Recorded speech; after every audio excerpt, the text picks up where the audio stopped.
এবার জয়নগরে 10 বছরের বালিকাকে ধর্ষণ করে খুনের অভিযোগ উঠেছে। ইতিমধ্যেই তুলকালাম পরিস্থিতি মহিষমারী এলাকায়। আর এবার রাজ্যের মুখ্যমন্ত্রী মমতা বন্দ্যোপাধ্যায়কে তীব্র আক্রমণ করলেন বিজেপি নেতা সুকান্ত মজুমদার। আরজিকর কাণ্ডের বিচার চেয়ে যখন প্রতিবাদের ঢেউ দিকে দিকে ঠিক তখনই আরও একটি ভয়াবহ ঘটনা এলো প্রকাশ্যে। পুজোর আগেই মিলবে একাদশ দ্বাদশের ট্যাবের 10,000 টাকা ঘোষণা নবান্ন তরফে। পুজোর আগে সুখবর একাদশ ও দ্বাদশ শ্রেণীর পড়ুয়াদের জন্য। তরুণের স্বপ্ন প্রকল্পে পুজোর আগে ট্যাব কেনার জন্য 10,000 টাকা পেতে চলেছে পড়ুয়ারা। শুক্রবার নবান্ন তরফে এমনটাই ঘোষণা করা হয়েছে, সূত্রের খবর। পুজোর ঠিক আগেই শুক্রবার সকাল থেকে ভয়াবহ ভাঙনের কবলে শমশেরগঞ্জের শিকদারপুর গ্রাম। গঙ্গায় তলিয়ে যায় 10টি বাড়ি, প্রচুর গাছপালা ও কৃষিজমি। গ্রাম জুড়ে তাই সর্বগ্রাসী ভাঙনের হাহাকার।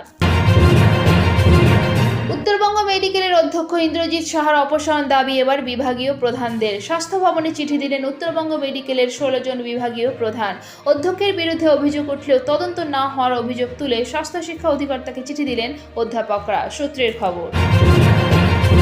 তুঙ্গে পুজোর প্রস্তুতি। পুজো বাকি আর মাত্র কয়েকটা দিন। উৎসবের মৌসুমে নিরাপত্তা ও আইন শৃঙ্খলা বজায় রাখতে তৈরি পুলিশও।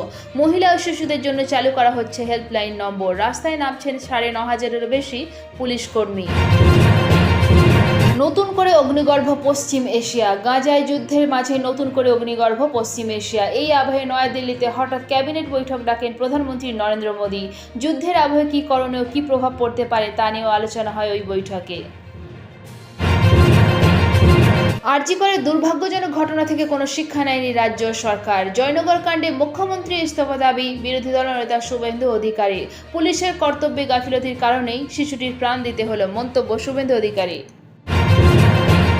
পুজোর মধ্যে কর্মবিরতি তুলে এবার আমরণ অনশন। ডেডলাইন শেষ আমরণ অনশনের জুনিয়র ডাক্তাররা। কাজে ফিরলেও খাবার খাবো না, হুঁশিয়ারি জুনিয়র ডাক্তারদের।